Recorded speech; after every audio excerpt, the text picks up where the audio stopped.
Afinal, eu sou doutor em quê? Esse vídeo vai ser um relato de como eu cheguei na minha tese de doutorado e também pode ser interessante para aqueles que queiram ingressar na área de ciência, tecnologia e sociedade, que é a minha área de pesquisa, que, como vocês vão perceber, é bem abrangente. Eu sou formado em letras, e na faculdade de letras, o meu TCC foi sobre a utilização de músicas como forma de motivação para aulas de língua estrangeira. Essa foi minha primeira pesquisa. Eu até perdi, eu não sei onde está meu TCC hoje. Eu acho que eu tenho que voltar lá na faculdade onde eu trabalhava para achar meu TCC. Mas basicamente, eu estudei como a música podia ser um método eficiente para educar. Daí, depois que eu terminei a faculdade de Letras Português e Inglês e fiz esse TCC, eu comecei a fazer a faculdade de Letras Português e Espanhol. E eu entrei em grupos de estudo. E nesses grupos de estudo, eu estudei bastante análise do discurso. É uma área da linguística em que a gente observa os textos a partir de uma perspectiva mais sociocultural, buscando nos textos relações entre os significados presentes ali e os significados presentes na nossa sociedade, os discursos presentes. E isso fez com que eu fosse para o mestrado, onde eu comecei a trabalhar de fato com a questão de formação de professores. O meu mestrado eu fiz em linguagem e tecnologia na UTFPR, ou seja, desde aqui eu estava estudando como as tecnologias, principalmente as novas tecnologias de informação e comunicação, principalmente as redes sociais, enfim, da internet 2.0, funcionavam como um espaço de construção e formação de discursos e, consequentemente, de práticas e realidades, porque na minha perspectiva, linguagem, além de ser uma técnica e uma prática, é uma ferramenta de construção de realidades. É claro que eu estou falando aqui de uma maneira muito breve e resumida e provavelmente se algum professor, alguma pessoa que estuda na área assistir esse vídeo vai ficar dizendo ele está falando alguns termos de forma não tão correta. É porque eu estou falando de maneira mais abrangente mesmo. Se vocês quiserem entender a fundo um pouco mais, eu vou deixar alguns links aqui na descrição desse vídeo, tá? Então, no meu mestrado, eu analisei discursos sobre formação do professor, sobre o professor em si, presentes nas redes sociais. E nesse mestrado, além de, justamente para chegar nessa análise do discurso, eu estudei um pouquinho também a questão do algoritmo do Facebook. Na época que eu fiz, o Facebook estava no auge de uso aqui no Brasil. Hoje em dia eu sei que o Facebook é um espaço meio morto, mas enfim. Mas não só do Facebook, também de todas as redes sociais que faziam parte ali daquele momento. É importante eu falar também que eu faço tudo isso por uma perspectiva bakhtiniana. Quem que é Bakhtin? É um russo que pesquisava linguagem, filosofia, sociologia, literatura. E ele era professor lá na Rússia. E é importante eu falar isso porque no meu doutorado eu vou pegar esse Bakhtin e vou usar mais dele ainda. Nisso de trabalhar com discursos sobre professores e linkando também com o meu interesse sobre a educação, sobre como formar professores também, foi surgindo a ideia do doutorado. Aí o doutorado, meus amigos, foi que a coisa começou a ficar mais complicada. Porque eu comecei meu doutorado em 2019, antes da pandemia. E a minha ideia era estudar como uma perspectiva dialogicizada da educação poderia auxiliar no desenvolvimento de uma voz crítica dos estudantes e de um ambiente que abrace e acolha a diversidade de vozes ali presentes. É importante eu falar aqui que eu usei o termo pedagogia dialogicizada para separar um pouco da pedagogia dialógica de Freire. Embora as duas coisas tenham muito em comum, a principal base das minhas pesquisas é a teoria dialógica de Bakhtin, esse russo que eu falei lá, tá? E no início eu ia fazer essa pesquisa e eu ia trabalhar em uma escola da minha cidade lá no interior, numa turma de contraturno de alunos com superdotação e altas habilidades. Naquela época eu não era diagnosticado com nada ainda, então é interessante que mesmo antes do meu diagnóstico, o interesse por esses assuntos entrava ali. Mas daí veio a pandemia, acabou todos os meus planos, como que eu vou aplicar minha tese, como que eu vou trabalhar com essa pedagogia dialogicizada se eu não posso sair de casa. Um ano parado, mais ou menos. 2022, as coisas estão começando a voltar ao normal. Agora tá todo mundo vacinado. Daí eu retomei a minha pesquisa. Já tinha terminado todas as disciplinas do doutorado, as horas extracurriculares.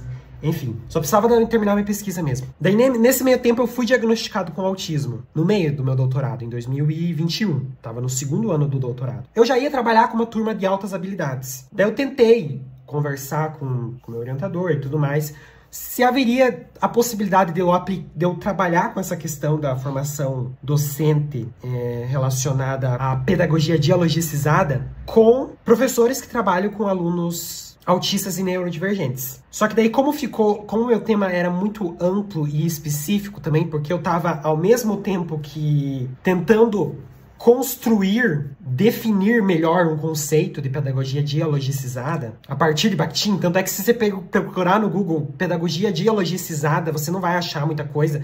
Você vai achar a pedagogia dialógica de Freire, mas não a dialogicizada a partir de Bakhtin, que é o meu ponto. Ia ficar muito complexo eu trabalhar esses dois temas ao mesmo tempo. Então eu resolvi que eu ia focar só nessa questão da pedagogia dialogicizada mesmo, a partir de Bakhtin. E eu fui para uma escola aqui de contraturno também, trabalhar com as professoras daquela instituição. Fiz workshop e tudo mais, trabalhei, e a partir desses trabalhos eu coletei vários discursos para analisar. E aí saiu a minha tese de doutorado, que eu vou deixar o nome aqui embaixo para vocês procurarem também, porque ela está disponível na internet. Inclusive, se vocês clicarem no meu perfil e ir lá nas minhas redes e ir lá no meu Linktree, lá para baixo tem lá o link para vocês acessarem minha tese, tá? Porque o que é essa pedagogia dialogicizada que eu trabalho? É uma pedagogia não só baseada na escuta, mas na desconstrução de um eu, tanto do aluno e do professor, que existe independente um do outro. No caso, assim, o professor e o aluno se formam juntos enquanto pessoas em sala de aula. E de uma maneira que trabalha a empatia, a responsabilidade do papel de cada um dos envolvidos nessa interação, para que vozes não sejam apagadas e que a escola não funcione como um método de controle, e sim como um lugar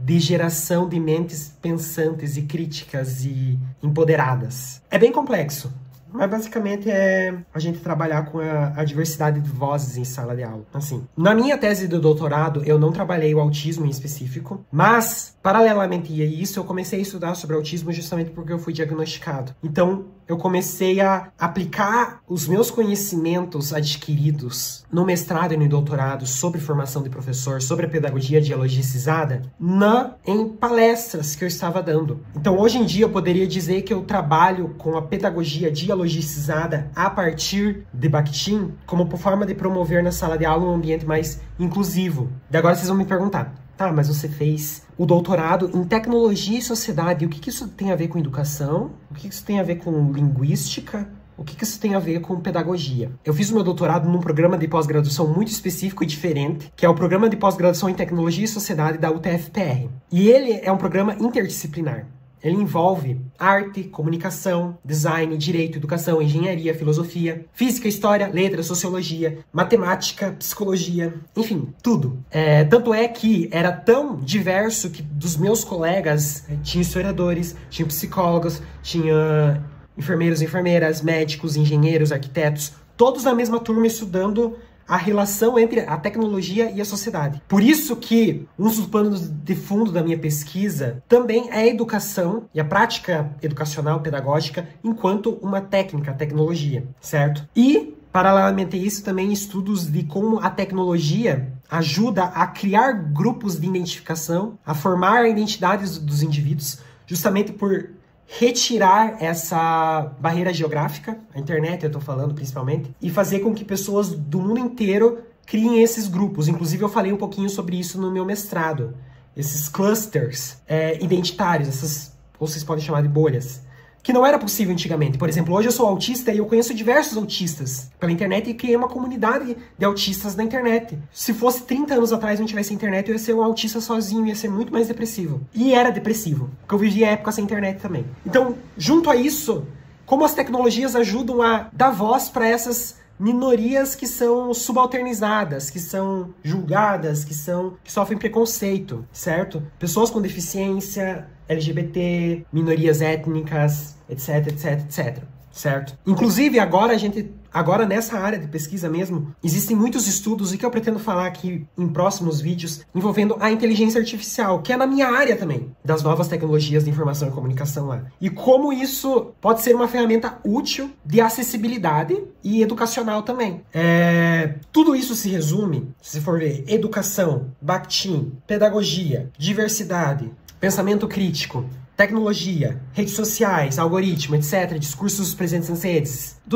Tudo isso faz parte e é englobado também pela área maior, que eu acredito que é o que vem acima de tudo, assim, tipo, porque a pesquisa ela é ramificada. Tem uma área, daí dessa área surgem várias áreas, dessas várias áreas surgem várias áreas. Eu acho que a minha principal área, de qual surgiu todas essas áreas, que eu fui descobrindo depois, conforme eu fui estudando, eu fui entrando por esses galhos da pesquisa, essas raízes, até chegar no tronco dela, é a CTS, que é a área da pesquisa, que é a Ciência, Tecnologia e Sociedade, que é um campo multi-interdisciplinar, que estuda a nossa relação com o produzir científico acadêmico e com a tecnologia, enquanto sociedade. Ou seja, tudo isso que eu falei é uma coisa bem complexa de se explicar quando as pessoas perguntam: nossa, mas o que você estuda? Então, para simplificar tudo isso que eu falei, eu vou falar que eu estudo educação, formação de professores, filosofia da linguagem e tecnologia. Basicamente isso. Dentro disso, claro que vai entrar a neurodiversidade, a questão de inclusão, tudo na parte da educação, da formação de professores, etc. Eu sei que esse vídeo está enorme, mas eu espero que ele tenha respondido um pouco do que eu pesquiso. E continuo pesquisando. Em breve, eu pretendo lançar um livro, então fiquem ligadinhos. Só que eu não quero trazer um livro voltado para academia. Eu quero trazer um livro mais de divulgação científica, então fiquem espertos. E por fim, fazendo uma propaganda pessoal aqui, quem quiser contratar os meus serviços enquanto palestrante dessa área, podem me chamar, podem me mandar DM ou e-mail, tem os meus e-mails aqui na minha bio. Eu dou palestras sobre educação inclusiva, o uso de novas tecnologias para tornar a educação inclusiva, sobre neurodiversidade, principalmente para professores, e sobre tudo que envolve essas áreas, a educação, tecnologia e diversidade. Não só neurodiversidade, mas diversidade de uma maneira geral. Eu foco um pouco mais na neurodiversidade ali porque eu sou autista, e eu tenho hiperfoco em autismo também, mas enfim, tudo engloba tudo isso, beleza? E se vocês querem que eu fale mais sobre a minha área de pesquisa e sobre coisas desse tipo aqui, deixa aqui nos comentários, tá? Às vezes eu tenho medo de trazer isso e assustar um pouquinho meus seguidores, porque é muito assunto, tá? Mas se você é uma escola, você é uma universidade, uma instituição de ensino e está procurando alguém que trabalhe esses assuntos, que estuda esses assuntos há mais de 13 anos, educação, novas tecnologias de informação, diversidade, me chamem. Eu tenho várias palestras, workshops e tudo pronto. Eu vou adaptando elas conforme o que demandam de mim. E é isso. Eu acho que eu respondi diversas perguntas que fizeram pra mim no inbox em relação à minha faculdade. E em breve eu vou lançar mais um vídeo de como foi descobrir ser autista no meio do doutorado. Mas vai ficar para um próximo vídeo, porque nesse aqui já ficou grande demais, por explicando toda a minha área de pesquisa. Beleza? Tchauzinho e obrigado por me assistir.